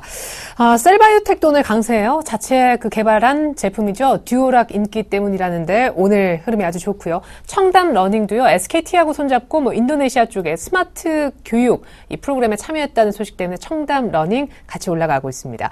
블루콤이라는 종목도 어제 기관이 꽤 샀는데 어제만 이미 6%대 급등했는데 오늘 실적에 대한 기대감 때문에 신고가까지 써내려가고 있습니다. 그리고 이제 조금 있으면 갤럭시 S5 시리즈가 나오게 될 텐데 여기 방수 기능이 첨가된다, 또 이런 분위기가 돌고 있는 것 같습니다. 관련주들 오르고 어제 실적이 괜찮았던 아이센스 분위기도 나쁘지 않습니다. 셀바이오텍부터 아이센스까지 분석을 다시 명동으로 나가서 들어보겠습니다. 정윤성 PB님. 예, 셀바이오텍 지금 셀바이오텍 같은 경우는 지금 가장 대표적인 상품이라고 할 수 있죠. 유산균 제품인 듀오락 판매 신장의 본격화로 인해서 최대 실적이 지금 예상이 되고 있습니다. 여기에 힘입어서 오늘 같은 경우는 4.48% 지금 상승세를 유지를 하고 있고요. 다른 지금 시장 같은 경우는 상당히 불황해 있지만 지금 셀바이오텍 같은 경우는 상당히 탄탄하게 지금 움직이고 있습니다. 이런 부분을 좀 자세히 좀 살펴보면요. 프로바이오틱스 전문 생산 업체라고 할 수 있죠. 국내에는 물론 유산균 종주국이라고 할 수 있는 덴마크에서도 점유율이 70%로 1위를 차지하고 있는 지금 유산균 전문 업체로서요. 우선 듀오락을 지금 2009년도에 자체 브랜드인 듀오락을 출시한 이후 매년 가파른 판매 신장을 지금 나타내고 있습니다. 그렇기 때문에 앞으로도 이런 부분이 그대로 지금 실적 개선세에 견인을 할 것이다라고 볼 수가 있습니다. 특히 국내외 제품 판매 호조로 2013년도에 이어서 2014년도에도 지금 사상 최대 실적이 지금 달성될 것으로 지금 예상이 되고 있습니다. 점차적으로 소비자들의 건강에 대한 관심 증대는 계속적으로 될 것인데요. 프로바이오틱스 시장의 고성장세는 이런 부분에서 계속적으로 탄력적으로 움직일 수 있다고 볼 수 있고요. 특히나 설비 증설과 TV 광고 효과에 힘입어서 성장성은 더욱더 좀 탄탄해질 것으로 좀 예상이 되고 있습니다. 지난해 9월 김포 신공장 증설을 완료를 해서요. 지금 캐파 증설 효과가 지금 반영이 될 것으로 보고 있고요. 10월부터는 지금 게시된 듀오락 TV 광고가 지금 계속적으로 나오고 있기 때문에 제품 인지도도 지금 상승에 따라서 계속적으로 판매량이 지금 증가가 되고 있습니다.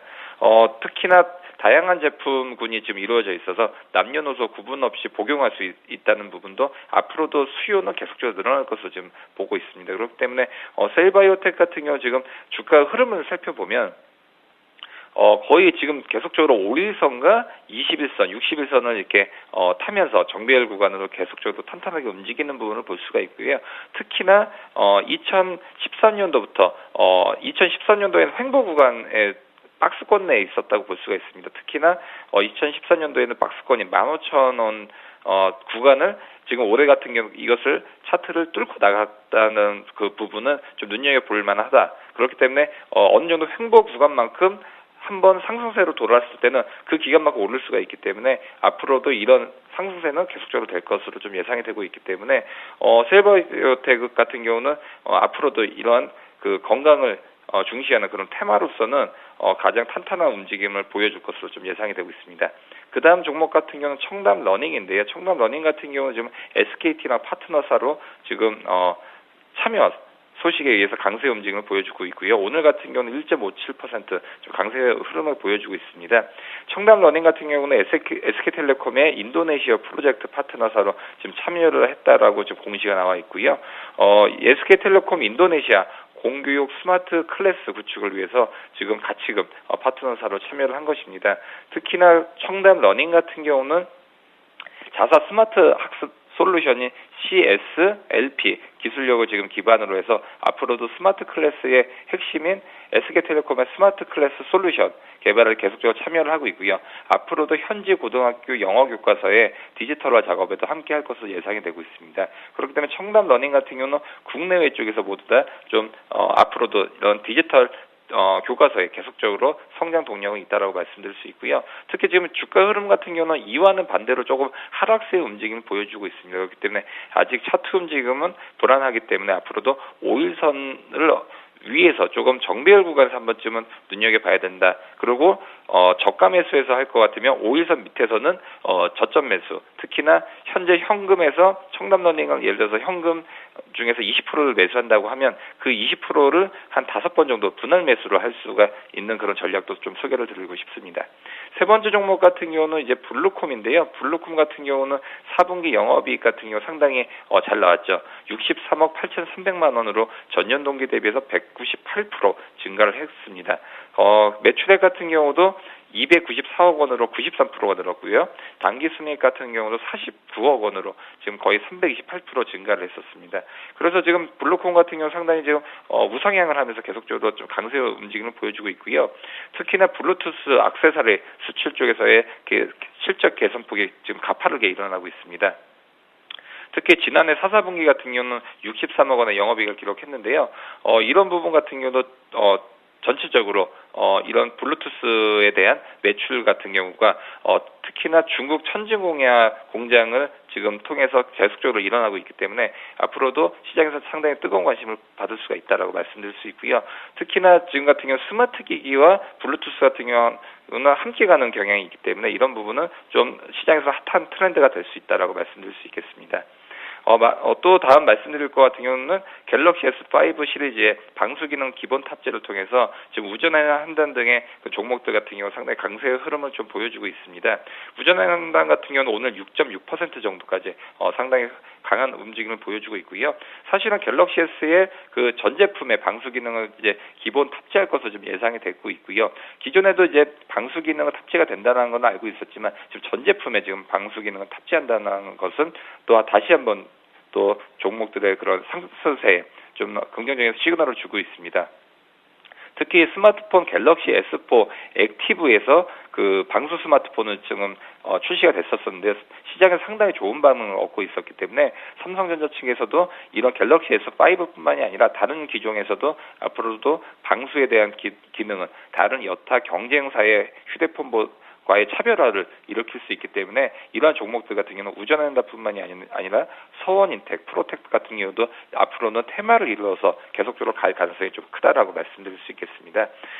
마지막 말씀드릴 종목 같은 경우는 아이센스인데요. 아이센스 같은 경우는 지금 상당히 올해 실적 같은 부분이 상당히 서프라이즈로 나왔죠. 매출액 같은 경우가 1,010억 원, 영업이익이 217억 원, 당기순이익이 183억 원을 지금 달성을 했었습니다. 전년 동기 대비도 다 두 자릿수 이상 늘었던 부분을 볼 수가 있을 텐데요. 아이센스 같은 경우는 첨단 바이오 의료기기 전문 업체죠. 그렇기 때문에 국내외 기관 투자자들에서 상당히 관심이 좀 많이 좀 여의도에서도 좀 받고 있는 부분을 볼 수가 있고요. 올해 같은 경우는 생산 능력 확대로 지금 캐파를 계속적으로 이어가고 있습니다. 그렇기 때문에 앞으로도 아이센스 같은 경우는 뭐 국민연금 공단 같은 경우도 지금 계속적으로 아이센스 주식을 취득했다고 좀 얼마 전에 또 공시를 했었었는데 이렇게 기관 투자자들의 한번 들어오면 꾸준하게 대량의 물량을 들어올 수 있기 때문에 상당히 탄탄하게 움직일 수 있다라고 말씀드릴 수 있고요. 특히 아이센스 같은 경우는 주가 흐름 자체도 상당히 안정적입니다. 5일선을 좀 타면서 계속적으로 우상향을 하고 있는 부분을 볼 수가 있고 오늘 같은 경우는 21선과 좀 떨어져 있다가 오늘 같은 경우는 맞닿아 있는 부분이거든요. 그렇기 때문에 뭐 단기 매매 트레이딩에서는 지금 좀 매수 구간이 아닌가 그렇게 생각을 하고 있고요. 특히나 5일선과 21선이 붙어 있었을 땐 매수, 특히 떨어져 있었을 때는 단기 매도의 그런 트레이딩 전략도 좀 유리해 보입니다. 약간 떨어져 있긴 하지만 약간 갭상승했다가 음봉으로 떨어지고 있으니까 다시 붙을 수도 있겠어요. 어쨌거나 추세 좋은 아이센스까지 분석 들어봤습니다. 시간은 없지만 특징주 2개 정도만 더 볼게요. SK이노베이션 4분기 정유 부분 때문에 엄청나게 적자가 났었죠. 근데 오늘 7거래일 만에 반등합니다. 바닥을 찍은 건지 한번 알아보고요. 호텔신라가 거의 8만 원에 다 왔어요. 올 들어서 20% 가까이 급등, 신고가를 써내려가고 있습니다. 두 종목 살펴주시죠. 예, 일단 그 SK이노베이션은 지난 4, 4분기 실적은 어닝 쇼크 수준이었습니다. 시장 예상치에도 크게 벗어나는 한 250억 정도의 지금 영업 손실이 발생이 됐고요. 다만 이제 올해 그 전반적으로는 좀 일부 실적이 개선될 것으로 좀 보여지고 있습니다. 특히 1분기에는 뭐 정제 마진 개선으로 인해서 일단 일정 부분 좀 영업이익 개선이 좀 예상이 되고 있고요. 그렇지만은 지난해 대비 전체적으로 영업이익은 좀 수준은 떨어질 것으로 이렇게 좀 보여주고 있습니다. 오늘 뭐 비교적 한 3,000원 상승한 12만 9천원을 좀 보여주고 있습니다만은 역시 기술적으로도 좀 접근을 해본다면 단기에 주가는 뭐 계속 좀 흘러내리는 그런 모습이었고요. 다만 수급적인 측면에서는 외국인들은 뭐 지속적으로 매도를 한 반면에 기관들은 오히려 좀 매수를 하는 그런 모습도 좀 보여주고 있습니다. 따라서 뭐 일부 추가 상승에 대한 기대감도 가질 수는 있겠습니다만은 앞서 언급해 드렸듯이 일단 1분기 실적에 대한 일부 좀 긍정적인 시그널이 좀 시장에서 나와야 되지 않을까 이런 좀 말씀을 좀 드리고 싶고요. 본격적으로 바닥을 통과했다고 좀 보기에는 좀 더 시간이 걸릴 것 같습니다. 일단 주식시장도 좀 안정을 찾아야 되는 부분이고요. 이런 대형주에 대해서는 역시 외국인들이 어떻게 매매하느냐에 따라서 주가 흐름도 좀 결정이 날 것으로 보여지고 있습니다. 오늘 외국인이 또 이제 매도를 전반적으로 하는 모습이기 때문에 좀 더 지켜봐야 될 것으로 보여집니다. 다만 기존에 보유하셨던 분들은 주가 단기간에 또 많이 빠져 있습니다. 그렇다면 일단 보유를 하시는 전략이 좀 맞는 것 같고요. 좀 관심을 가지고 계셨던 분들은 오늘 뭐 한 2.7% 이 정도의 수준이라면 오후까지 전반적인 주가 흐름도 좀 이어지고 지수 코스피 지수가 좀 비교적 견조하게 좀 버텨준다면 한 10% 내외로 뭐 새롭게 진입을 하셔도 무방하다 이런 말씀을 좀 드리고 싶습니다.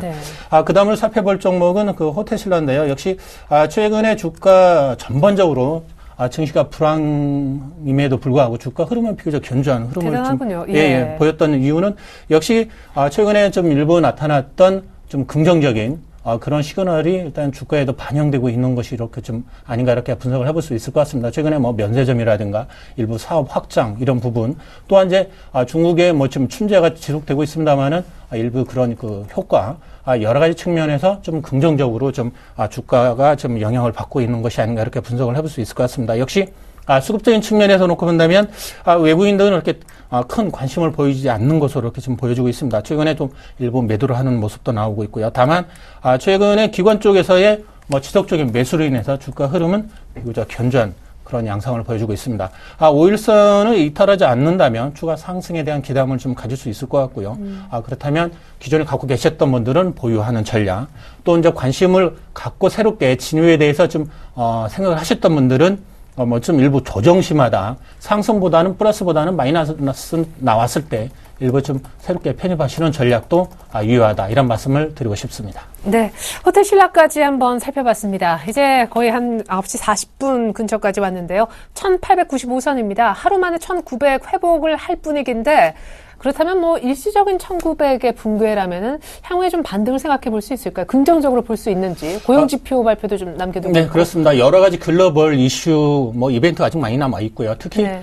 최근에 불거지고 있는 글로벌 금융시장의 불안감, 완전히 해소된 부분이 아닙니다. 오늘 같은 경우에도 최근 외국인들이 지속적으로 팔고 있습니다만은 오늘도 역시 외국인이 매도 금액을 늘려나가는 그런 모습입니다. 역시 지금 현재 시각으로 놓고 본다면 코스피에서도 한 600억 이상 매도를 하고 있고요. 다만 최근에 그 연기금 쪽에서 매수세가 유입되는 부분은 일정 부분 수급이 흐트러진 부분을 좀 상쇄를 시킬 수도 있겠습니다만은 역시 우리 시장에서 영향력이 제일 큰 외국인들이 주식을 계속 판다는 부분은 역시 좀 부담스럽고요. 추가적으로 반등을 한다면 1900선을 일시에 회복할 수도 있겠지만은 근본적으로 상승 추세로의 전환은 좀 더 시간이 걸릴 것으로 보여집니다. 따라서 실적이라든가 성장성 또한 수급적인 측면을 고루 보유한 개별 종목군별로 접근하는 좀 보수적 시장 대응이 바람직하지 않나 이런 말씀을 드리고 싶습니다. 네, 여전히 말이죠. 하지만 어제 저점에서 사신 분들은 그래도 물론 종목에 따라 좀 상이한 수익률이겠지만은 오늘 좀 수익을 보고 계신 분들도 이미 계시지 않을까 이런 조심스러운 생각도 해봅니다. 정윤성 PB님의 생각은 어떤지요? 예, 우선은 그 시장에서의 그 변동성이 확대가 돼 있고 그런 부분에 대해서 매매 아이디어를 좀 찾을 필요성이 있어 보입니다. 특히 변동성이 커진다고 하면 빅스 지수라고 하죠. 시장의 변동성에 대한 부분이 기존에는 굉장히 낮았지만 지금 같은 경우는 글로벌 이슈가 여러 가지가 복합이 되다 보니까 상당히 장중에서 10에서 20% 이상, 20포인트 이상 움직이는 경향이 굉장히 지금 많이 일어나고 있습니다. 그렇기 때문에 앞으로도 현재 같은 경우는 ETF라고 있죠. 시장에 그대로 움직임을 반영을 한다든지 아니면 2배의 추정을 하고 있는 레버리지 같은 경우도 지금 상당히 시장에서는 저점에서 한 번쯤은 이런 단기 트레이딩에 한번 입회해 볼 수 있는 그런 자리가 아닌가 그렇게 생각을 하고 있습니다. 레버리지를 지금 생각하시는 개인분들이 많다는 뉴스 기사까지 떠 있는 상황입니다. 어디까지 코스피가 단기 반등할까요, 그럼? 우선은 단기 반등이라는 거는 우선은 지금 차트에서 보면요. 우선은 그저께 2월 4일날 같은 경우는 상당히 개파락을 했었죠. 그렇기 때문에 오늘 같은 경우도 어느 정도 메꿔주는 부분이 있지만 아직도 이 갭을 메꿔주려고 한다 그러면 1930선까지 한번 메꿔진다라고 하면 이런 부분은 또 이런 박스권 내에서 중기까지도 움직일 수 있다라고 볼 수 있기 때문에 1차적으로는 1930포인트, 2차적으로는 1950포인트나 60포인트까지도 한번 볼 수 있다라고 말씀드릴 수 있겠습니다. 네, 오늘 이미 하루 만에 기술적 반등에 나서고 있는 코스피의 1차 반등 라인으로 1930포인트 염두에 두고 레버리지 한번 사도 좋겠다라는 의견 나왔습니다. 지금까지 구광식 전문가 동양증권 정윤성 PB 함께했습니다. 수고 많으셨습니다. 감사합니다. 감사합니다.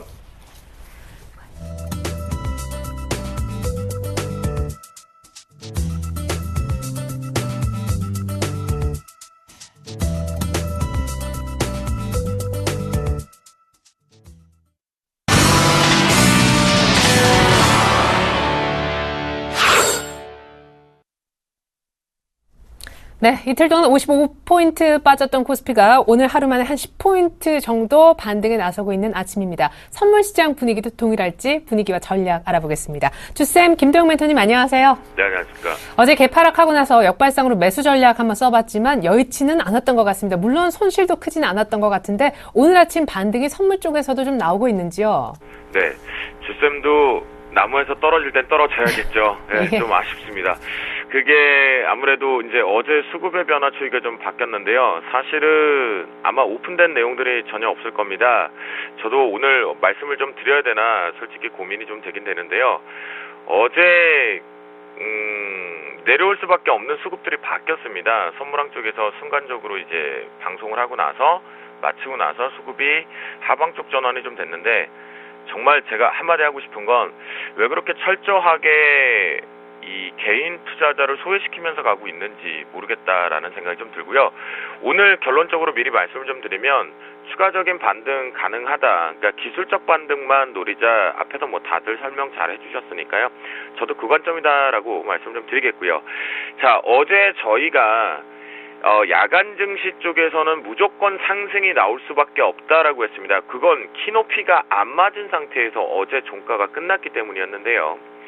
최소 1포인트 이상은 마무리가 상승 쪽으로 나온다라고 했습니다. 그 여진 조금 이틀 동안 급락 나왔던 부분이 어제 단순하게 야간 시장의 상승세를 가지고 모두 다 가져올 수는 없겠죠. 하지만 현재 수급적인 측면에 변동성이 커지고 있고 아직까지는 방향성은 오리무중입니다. 하지만 우리가 추측을 해보건대 추가적인 반등이 가능할 수 있는 위치로 좀 점쳐주시면 좋겠고요. 제가 급락이 나올 때보다 분할 매수 관점 쪽으로 철저하게 종목도 매수를 해라라고 말씀을 좀 드렸는데요. 자, 그 관점에서 좀 두려우신 분들이 있다라고 한다면 일부 오늘 양봉이 좀 뽑혀나는 자리에서는 차익 실현을 좀 하시면 좋겠고요. 대형주 같은 경우는 더더욱더. 중소형주 같은 경우는요. 오늘 조금 마지막 부분까지 조금 랠리를 즐겨도 되지 않나라는 생각이 듭니다. 파생시장도 마찬가지입니다. 매수 쪽으로 공포의 매수를 잡아서 매수로 조금 짧은 안타를 치더라도 즐겨보자라고 말씀 좀 드리겠는데요. 시장 출발과 함께 해외발 동반 상승 이후에 우리나라 좀 강하게는 못 갔죠. 뭐 해외도 그렇게 강하게 간 건 아니기 때문에요. 눈치를 보고 있는 상태에서 개인들만이 나홀로 매수 출발되었던 것이 기관계 쪽의 매수 출발이 좀 잡혀주면서 양호하게 흘러가고 있습니다. 여기서 문제는 이제 외국인들 카드일 것 같은데요. 기관계는 그나마 매도 출발됐던 거를 매수로 바꿨기 때문에 저는 좋게 해석을 하게 되는데요. 여기에 외국인들마저 매수로 전환을 하게 된다라면 추가 반등을 좀 더 열어둘 수 있다라고 보시면 좋겠고요. 자, 그 관점에서 선물 대응 전략 쪽으로 앞서서 말씀을 좀 드리기 전에 옵션 시장 쪽을 좀 보면요. 콜옵션 추이와 풋옵션 추이의 거래가 상당히 활발해졌습니다. 가격 매력이 충분히 와 있다라고 볼 수가 있겠고요. 지금 공개 방송을 진행하고 있는데 일단 안 잡혔어요. 지금 4호에 안 잡혔고요. 차익과 비차익 모두 다 동반 매도 압박 카드가 지금 발생이 되고 있는데요. 요게 조금 발목을 잡긴 하지만 추가적인 반등은 충분히 가능한 상태. 이건 베이시스 때문에 그럴 수밖에 없다라고 말씀 좀 드립니다. 자, 오늘장 대응 전략적으로 간략하게 좀 말씀을 좀 드리면 앞에서 말씀드렸죠. 기관계 그리고 외국인의 동반 매수세로 전향이 되게 되면 추가 강한 상승세가 나온다. 어제 이게 페이크를 쓰기 위해서 한쪽의 수급을 죽이기 위해서 만들어놨던 급락의 추가적인 또다시 반락의 포지션이었거든요. 하지만 그거는 상당히 넉넉하고 여유로운 장세이기 때문에 부담스러운 부분은 전혀 없다라고 말씀을 좀 드리겠고요. 그렇기 때문에 자막에는 이제 기관 매도 강도를 확인하자라는 부분인데 매수로 들어와 있기 때문에 결국 늘 말씀을 좀 드리지만 자막과 다르게 포지션 자체가 매수로 잡혔을 때면 매수 강도를 보시고 매도로 다시 전환이 되면 매도 강도로 보시면 됩니다. 현재 부분에서는 동반 매수세가 들어오게 된다라면 생각보다 좀 더 강한 반등세가 나올 수 있다라고 보시면 좋겠고요. 자, 차트를 통해서 마지막으로 정리를 좀 해보면요. 금일 황금 라인 같은 경우 오전장 황금 라인 같은 경우는요 246.85를 설정을 했습니다. 지금도 지금 올라가는 척하다가 계속 맞고 떨어지고 하는 형태가 지금 발생이 되는데요.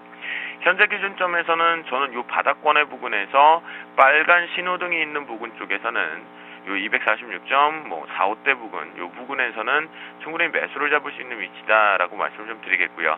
하지만 초반에 매수분도요, 너무 공격적으로 길게 끌고 가지는 마시고요. 짧게 안타를 좀 치시면서 좋겠다라고 말씀 좀 드리겠고요. 아직까지 수급은 되게 불안정한 상태가 지속되고 있기 때문에 강하게 올라간다라고 하기도는 조금은 어려운 상태. 그렇다고 한다면 우리가 순간적인 변동을 이용해서 수익을 챙겨보는 것이 좋겠다라고 말씀드리도록 하겠습니다. 네, 기술적 반등을 노릴 수 있지만 짧게 매수해서 빠르게 수익 내는 전략 쪽으로 전략 받아봤습니다. 지금까지 김도영 멘토님과 함께했습니다. 잘 들었습니다. 네, 감사합니다. 네, 코스피가 미국 증시처럼 반등을 보이고 있습니다. 하루 만에 1900선 회복에 나서고 있는데요. 코스닥은 이미 510선을 챙겼고요. 달러원은 더 안정되면서 1070원대 재진입했습니다. 자동차주가 여전히 상대적으로 선전을 보이고 있는 가운데 오늘 현대산업발 건설주 분위기 좋고 게임주도 덩달아 강세를 띠고 있습니다. 문제는 이 반등이 어디까지인가라는 것이죠. 미국의 고용지표도 아직 안 받고 ECB 통화정책회의 결과도 아직은 모르는 상황입니다. 방망이를 짧게 잡으시는 게 좋겠네요. 출발 증시와이드 마칩니다. 고맙습니다.